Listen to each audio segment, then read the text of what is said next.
So, Sri Harinamamrita Vyakaranam. Recite the sutras. Krishnam upasitumasya srajniv nama valim tanvai tvaritam vitredesha tatsahityadi jamudam आहत जल्पित जटितं दृष्ट्वा शब्दानुशासन स्तोमम् हरिनामावलिवलितं व्याकरणं वैष्णवार्थमाचिन्मः व्याकरणे मरुनिवृत्ति जीवन लुब्धः सदाग संविघ्नः हरिनामामृतमेतत् पिबन्तु शतधावगाहन्ताम् साङ्केत्यं परिहास्यं वा स्तोभं हेलनमेव वा वैकुण्ठनाम ग्रहण मशेषाघहरं विदुः संज्ञा प्रकरणम् नारायणादुद्भूतोऽयं वर्णक्रमः. So this word sangya can be written both ways. You can have anuswar or you can have ya, because it's an optional thing. But mostly you will see with anuswar only. Ease of writing, but difficult to pronounce.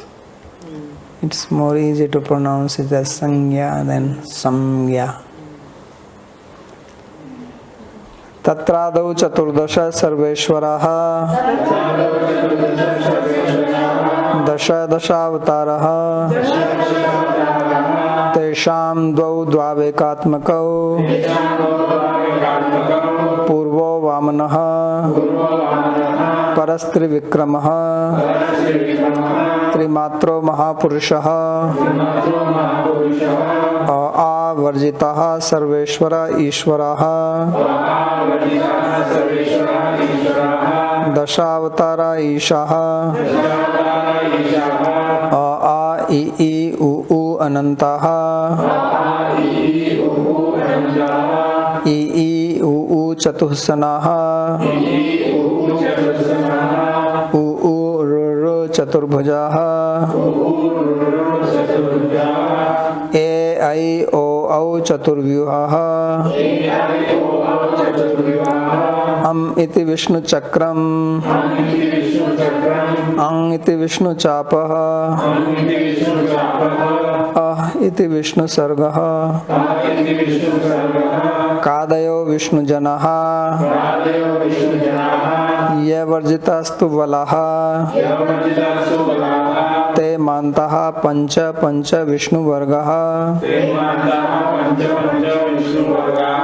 ये वर्जितास्तु विष्णुगणः कचटतप हरिकमलानि खाछठथफ हरिखड्गः गाजडदब हरिगदः घाझढदभ हरिघोषः नाम हरिवेणवः ता एतद्वर्जिता विष्णुदासः यारालावा हरिमित्राणि शाशासाः हरिगोत्राणि शाशासाः शौर्यः विष्णुदास हरिगोत्राणि वैष्णवाः हरिगदा हरिघोष हरिवेणु हरिमित्राणि हश्च गोपालः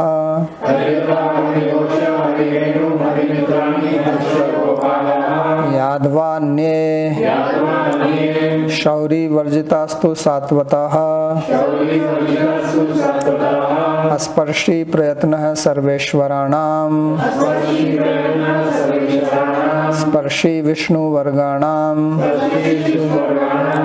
ईषत्स्पर्शी हरिमित्राणां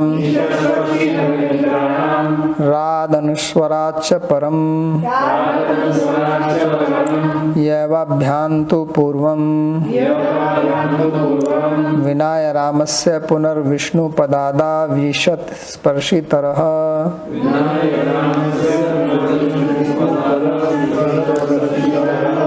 उपेन्द्रात् क्वचिद् विष्णुपदादौ च वर्णस्वरूपे रामः तदादिद्वये द्वयम् आदेशो विरिञ्चिः आगमो विष्णुः लोपो हरः सूत्राणि षड्विधानि असिद्ध रूपं न त्याज्यं प्रतिज्ञेयं कृदन्तिका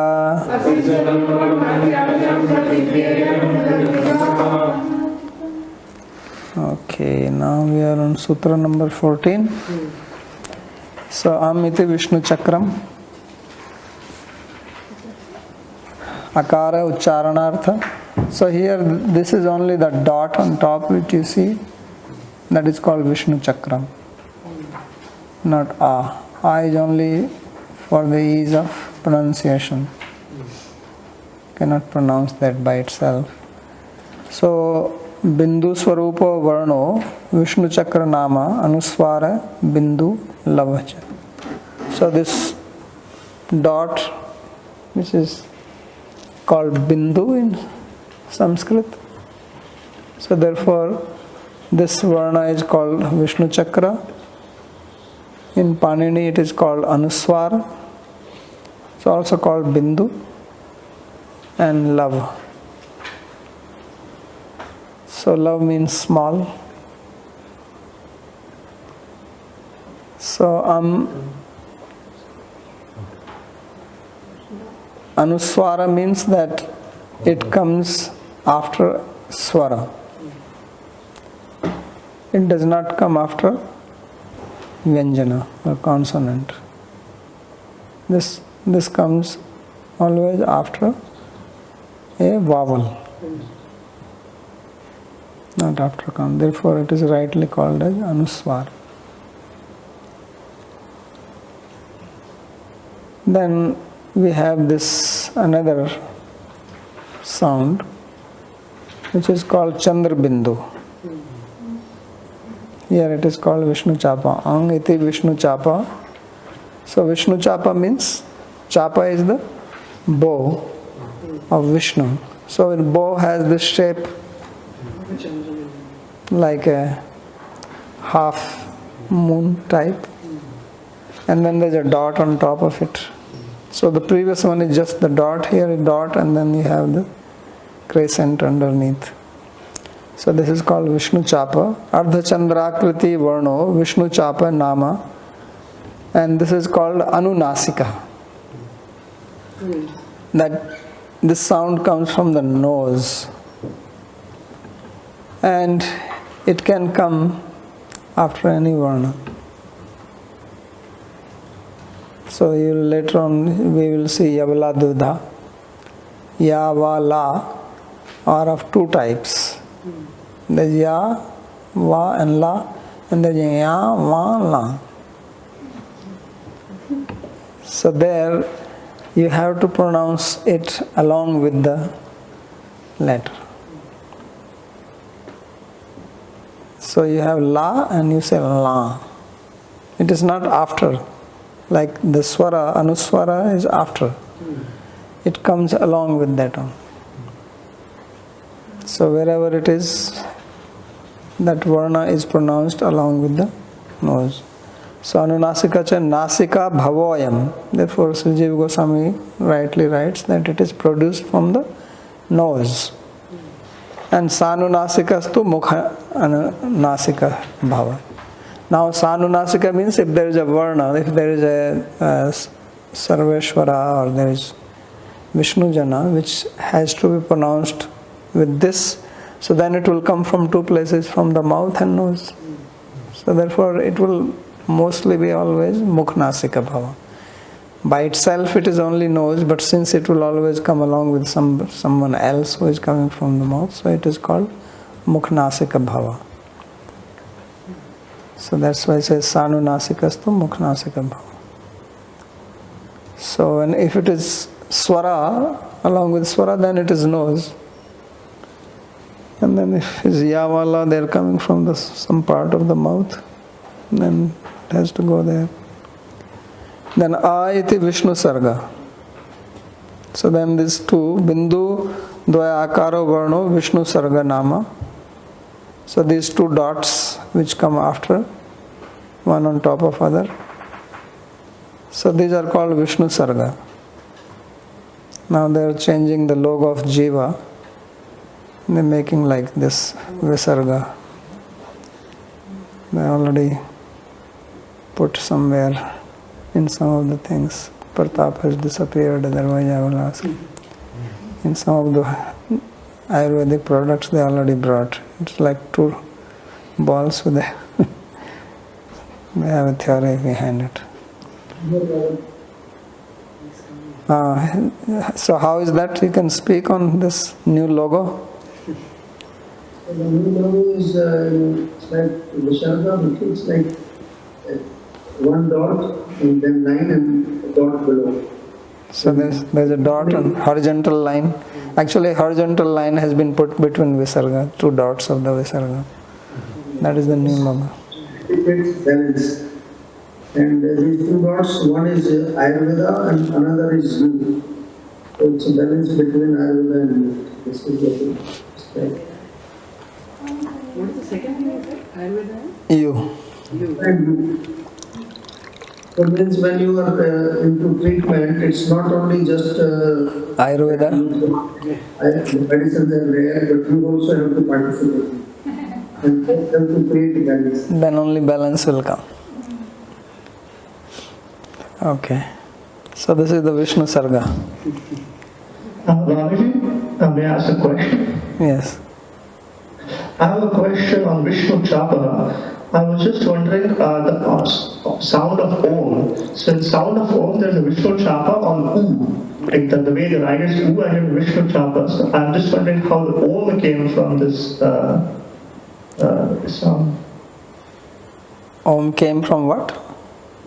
So Om, the way they write it is that as U, and then Dirgha U, So that, U, and then there's a Vishnu Chapa on top of that. so there is nothing, that has nothing to do with this. That is just that is just the yogic realization of that. It's a yogic representation. Otherwise, what U is doing there, I mean, if you read it the way it is written, it just sounds right? If you have to pronounce the way it is written, it will sound like but that's not the Om sound. So that there is a philosophy behind that. It's more like a representation and not writing Om.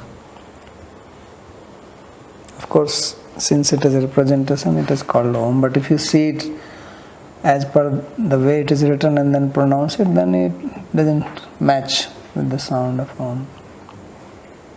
Because Om has A, U and Ma. And there you don't see any A.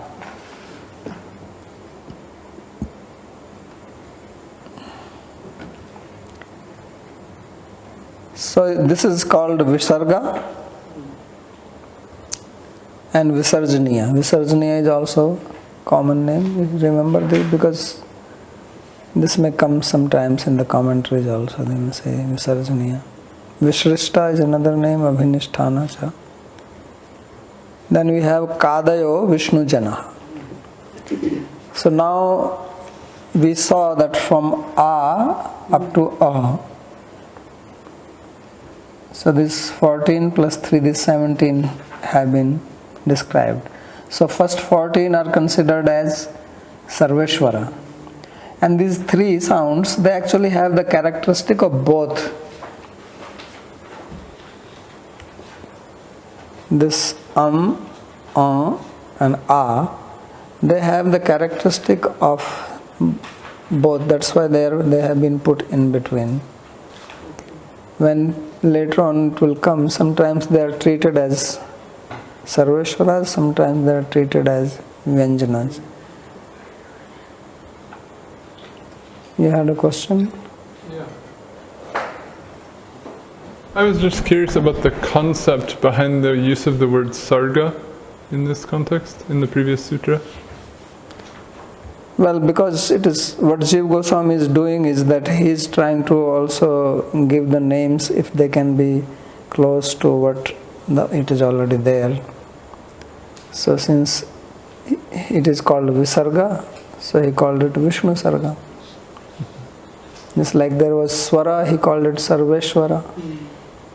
So he's trying to match like that. Like these are Kadayos called Vyanjana, he called them Vishnu Jana. So Jana is there. And in the But original... Visarga means, two meanings are there. Visarga means secondary creation. Atra sargo visargasya sthanam poshanam upe. Visarga also means laya. It also has that meaning, dissolution. So when everything dissolved, it becomes two dots, Prakriti and Purusha.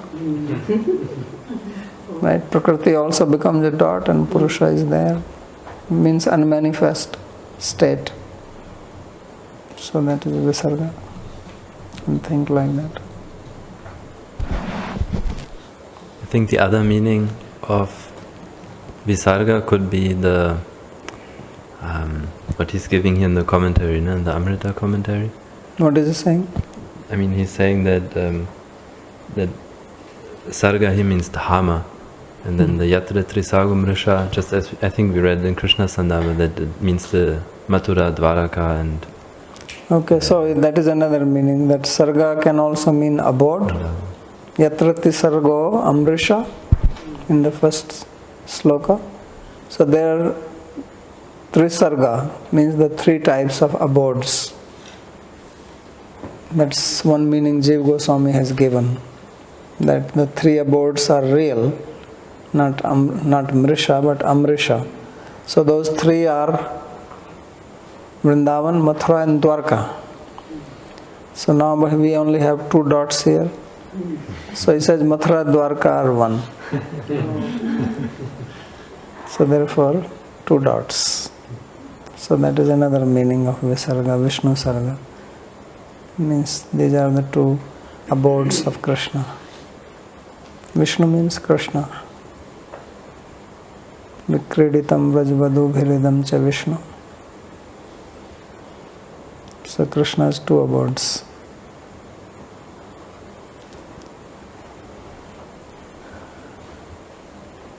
Okay. So Kadayo Vishnu Janaha. The list of varnas starting from Ka, they are called Vishnu Jana. Means they are devotees of Vishnu. So they are called Sarveshwaras, and these are called Vishnu Jana because Vishnu Janas are not independent. The consonants or Vyanjanas are not pronounced independently. They need the help of Sarveshwara. Sarveshwaras are independent, therefore they are Sarveshwara. They can be pronounced without the help of Vyanjana.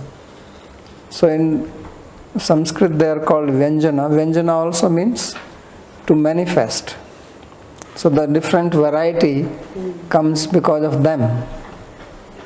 The swaras make only sound, a, e, o, but actually the statements come with the help of this. So therefore it is called Vyanjana. Vyanjana is also used for the dishes, right? The various types of food dishes you make Vyanjana. Because so much manifestation comes, it is the same milk. But you manifest so many things from that. You make paneer, you make rasgulla, gulab jamun, rabdi, rasmalai, cham cham, rajbhog, right? Sandesh, sweet rice, So many things you make, so that is Vyanjana, means you are manifesting it in so many ways, that's Vyanjana. So similarly here, our speech, if people who are speech impaired, they can pronounce swaras, sarva swaras, like that, but they cannot express, they cannot articulate. So these are important for articulation, that's why they are called Vyanjana.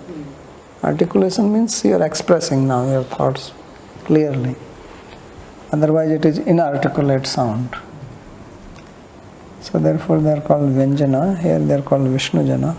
Kakaradayo hakarantaha varna Vishnujana namano bhavanti. So starting from ka and ending in ha, because this ksha is not a new varna, it is just a combination of ka and sha. So Vishnu sarvyapaktaya sarveshwarasya jana iva tasya adhina ityartha. So Vishnu is sarvyapaka. So what does it mean sarvyapaka here? That whenever you speak this, Vishnu is already there in them. That's why even ka, kha, ga, ga, ga, a is already added in them. So they are his jana, means they are under him. They belong to him, so they are under his control, they are devotees. So therefore we have ka, kha, ga, gha, nga, cha, cha, ja, jha, nya, ta, tha, da, dhana, ta, tha, da, dhana, pa, pha, ba, bha, ma, yara, la, va, sha, sha, sa, ha. And then he adds this sha also. So ka, sha, samyoge tu, ksha. So this, although here it is written as ka and sha, it's actually ka, sha. Because there is no I in between, otherwise it will become kasha. So it is ka and sha and the sanyoga. So ete vyanjanani halah cha. So these are called vyanjana and also called hala. And ya varjitastu valaha. Out of this, so there are how many? There are 33, right? Out of these 33, if you take out ya, so then remaining 32 they are called vala. So vala here refers to Bala, Balram. So vabayor, abheda, va and ba sometimes treated same way. So dalayor, alayor, akyam, dala, rala, vaba, sometimes they are changed. Just like you hear the word Raghu, from which comes the word Raghava. From where does this Raghu come? Actually it is Laghu. Laghu only is Raghu. Because Rali or Akyam, Rala can be exchanged. Babaji, in the Gaudiya Granth Mandir reading, it says Ya Va Varjitastu. That is wrong. That is wrong. You can maybe write to them so that they can rectify it. It is also in some printed versions, but that Y is wrong. Because later on, Jiva Goswami gives a sutra where it is only Ya Varjita, because it applies to Va. So we stop here, otherwise it will become too much. Go slow. I hope you are memorizing the sutras. It is good if you memorize these sutras, then in the old age you will not have dementia problem. Yes, Sanskrit scholars don't have this problem. It's true.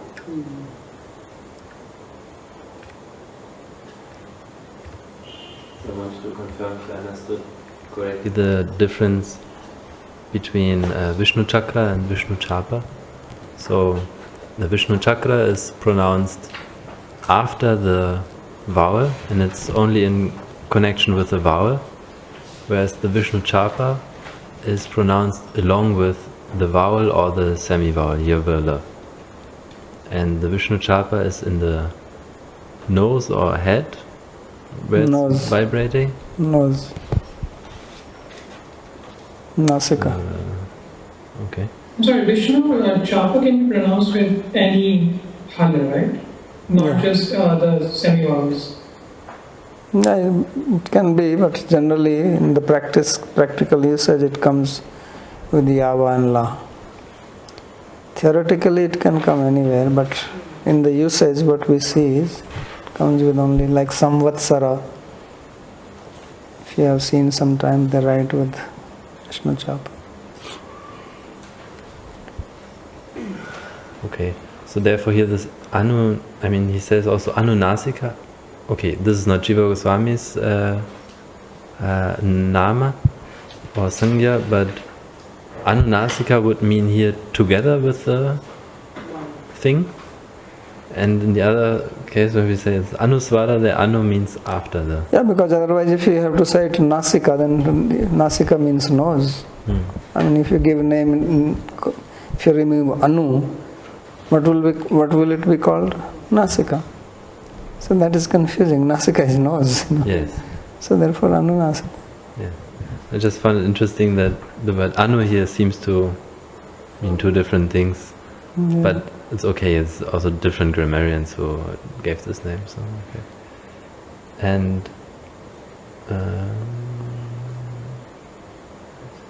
And this is also not used so much. I mean, mostly in usage, you will see Vishnu Chakra, that is Anuswar, and Visarga. These are most commonly used everywhere. You will not find anything where you don't see them. But Vishnu Chapa, how many places you see it? Very, very few places. Just like this low sound. It's very rare. So earlier in the first sutra in the Vritti, he has said that Anusvarasya Sironasika. Shirodhanasika va, when he gave all the places of pronunciation. So this is still valid, yeah? Yeah, Anuswar. Okay, so this is either in the head or in the nose, but the Vishnu Chapa is only in the nose. And the Vishnu Chapa, you said something like, or I understood that by itself it would be only in the nose, but it never appears only by itself. It doesn't come by itself. Okay, so therefore practically speaking it's always Mukha Nasika Bhava. That's why I said Sanunasika.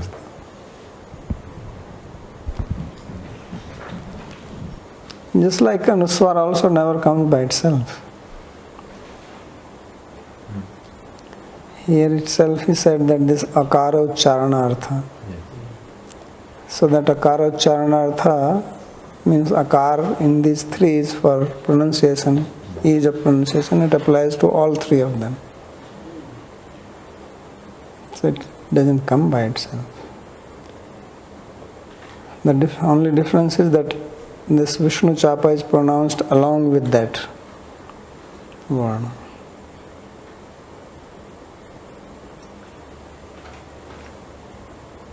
Okay. Babaji, can I ask a question? Yes. I have a question about Sutra 13, I O Chaturvyuha. Is this the only definition Srila Jiva Goswami gives for Guna and Vriddhi, or he will use different system later? No, Guna Vriddhi will come later on. Okay. This has nothing to do with Guna or Vriddhi. Guna Vriddhi, what is the name for them is? Govinda? Govinda is, Vishnindra or Govinda is Guna and Vishnindra is Vriddhi. So that sutra will come in the chapter of Nam Prakarana.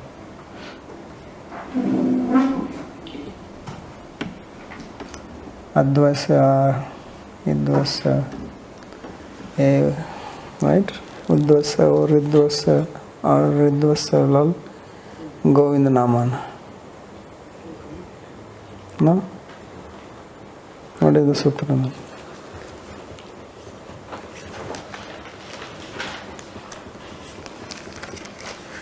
That is the sutra for Govinda, that is not the sutra. No, I think in the Govinda he doesn't give the A. So it's just idvase e, udvase o, vidvase a, vidvase a. Yeah, because for A it is A only, there is no guna. So idvase, udvaso, vidvasar, lidvasala, Govinda. And then for the other one he has advase R. So that is Vishnendra. I have to also start memorizing. Forgotten them. But can I request the name of the person who proposed the novel explanation for the yugas? What is that? The person who proposed the novel explanation for the yugas, what is the name, and can I get some information there? I will send you because I don't remember. Just read the article. Babaji, I have a question about the vowels. So, the relationship between E and E is that they are savarna, but one is rasva, one is dirgha. But what is the relationship between A and I, for example? Because they are both dirgha, are they supposed to be savarna? No, they are not savarna. So please remember this because this is a common mistake which we can make because of the similarity. So just like we have these ekatmakas, what are called savarna in Panini, that they are ekatmakas, right? It says tesam dvavdo ekatmako. And then we have e, u, and then r, and l. So these are 5 groups. But now when we come to a, I, it looks like as if they are also savarnas because they look similar when you write them. So they are not savarnas. A, I, O, are not savarnas. They have no relationship. Why? Because their place of pronunciation are different. I mean, it is, you see, place of pronunciation is same. Edetau kanthtalu is there and odotau kantostam, but if you see A and I, they both are dirgha. O and O both are dirgha. Unlike here when we are seeing that you have the short E and long E. So that is not the case here. So A, I, O do not have short forms. They are long only. A is also long and I is also long, although it looks like as if I is a long form of A. And because of that we may think that they are savarnas. So that's not true. But Babaji, this sounds like they're not the short and long forms, but there do seem to be some similarities, right? Because Vriddhi Sandhi behaves similar to Guna Sandhi. So what, like how E converts to A, then A converts to I. So you see, the thing is that this ekatmaka, this savarna is primarily used in Panini Sutra Aksavarne Dirgha. Right? You know the sutra, this Aksavarne Dirgha? I don't remember the meaning, but it's how I heard it a lot. Okay, so what it means is that if you have ak means I, U. Real. Okay? So this, if it is followed by savarna, it will become dirgha. That means if A is followed by A, short or long doesn't matter, or A is followed by A, then they both combine together and they become dirgha. That's where its usage comes. Now in case of A and I, they are dirgha only. So it is not that A and A will combine and it will become dirgha, they are already dirgha. So therefore it is not used for that.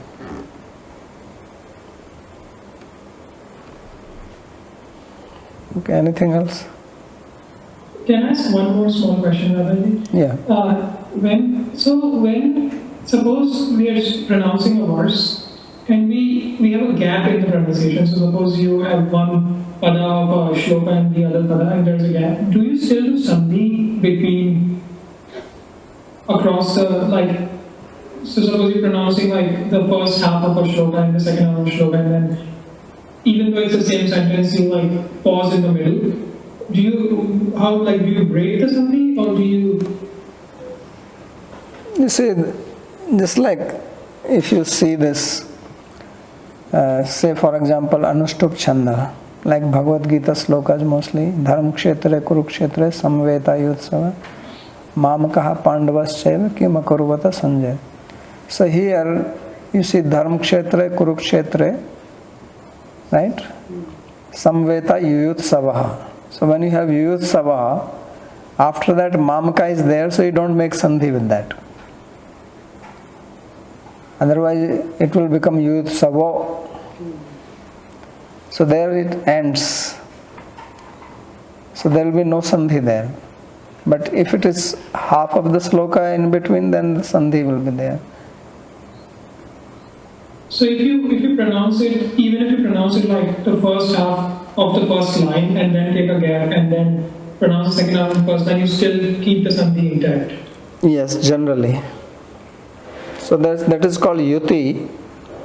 So in the chanda there is a yuti. Yuti means that you give a break. So that depends on the chandas.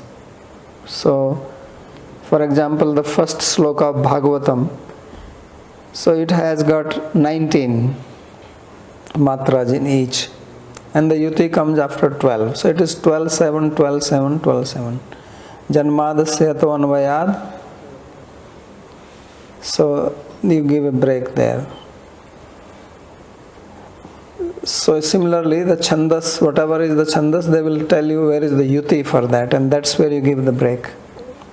So here in the Anushtupa, it is what is called 8-8-8-8, right? So Dharm Kshetre Kurukshetre. So then you Samveta Yutsava. So Dharm Kshetre Kurukshetre 8. Samveta Yutsava 8. Then 8. Mamaka Pandavas Chaiva 8. Kimakurvat Sanjay 8. So this is the yuti, you break them. So when there's a yuti, you keep the sandhi, but if there is a next... But if it is half of the sloka, then you don't make sandhi there. Yes. If it is in the same pada, there is a sandhi, it will come, then you make the sandhi. And in case of a yuti, like suppose there is a ma, like, or there is a hala at the end of first yuti, do you pronounce it with the second? Combine it with the second hal? No, this is just like we have this Sanketyam Parihasyam Va Stobham Helanam Eva Vakuntha Nam Grahanam. Okay? It is ending in Grahanam. And then you have Ashesha Aga Haro Vidhu. So Ma actually is part of the first half and Ashesh Aga is part of the second. Right? Yeah. So Vakuntha Nama Grahana. So now Grahana is making only Grahana. So now this Ma will combine with A. So therefore when you will pronounce it, you will say Vakuntha Nam Grahana Mashesha Agaharam Vidhu. The Ma will go there. Otherwise you have to break the sandhi. I mean there is no sandhi here, it's just a joining of words, it's not really sandhi. Otherwise you have to say Vakuntha Nam Grahanam Ashesha Agahara Vidhu. So that is true, but then you should be consistent, because sandhi is not compulsory. Then everywhere you have to do like that. But generally the tradition is that we make sandhis wherever possible. So then this Ma will join with the other one.